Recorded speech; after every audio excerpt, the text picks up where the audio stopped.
Hey guys, did you just purchase the domain on GoDaddy? Activating it is the first step to getting your website live. And in this video, I will show you exactly how to activate your GoDaddy domain quickly and correctly. So go to your GoDaddy website and log in with your account credentials. Once inside your dashboard, click on the My Products tab to see all your purchased domains. Now, scroll through the list of domains and select the one that you want to activate. Click the Manage button next to it to open the domain settings panel. And if you are connecting to a hosting provider outside GoDaddy, update the name servers to match your hosting service. GoDaddy will guide you through this in the DNS settings section.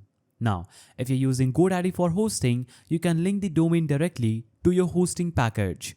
Just go to the Setup section and follow the prompts to assign your domain to a GoDaddy website. Now, to protect your personal information, activate domain privacy if it's included. This hides your contact details from public WHOIS databases and reduces spam risks. After updating the name servers or connecting hosting, wait for the DNS propagation.